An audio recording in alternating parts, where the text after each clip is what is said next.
就来看这个农委会今年来推动大牛场的计划，鼓励着猪仔农转种杂牛，希望国产的杂牛会当代替进口的，让消费者拢会当食在地、用在地。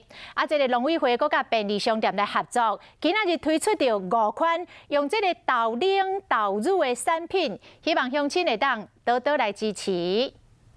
农牛署的署长变业务啊，来看伊推销啥？跟杏仁豆腐一起结合的话，变成杏仁豆腐圣代，所以这个可以分开来买，也可以分开来享受。这支豆奶冰淇淋口感袂歹，有甘味，这是全部拢用国产的大豆做的。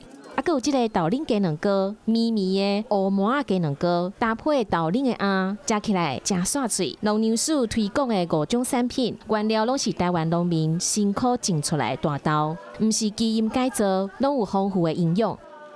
我们的国产大豆，我们所辅导的都是集团生产。集团生产的话，导入产销履历，要按照政府所规定的良好农业规范来生产。那同时在生产过程当中，必须要做记录，同时上网给我们的消费者可以查得到。过去台湾99%的杂作拢是靠进口。农牛署对2016年开始推动大牛场的计划，透过补助鼓励国内种猪仔的人会当改进杂作。甲国内家己种的杂作比率会当提高到6%，嘛希望讲透过农民和品牌结合，会当互国产的优质大豆有效。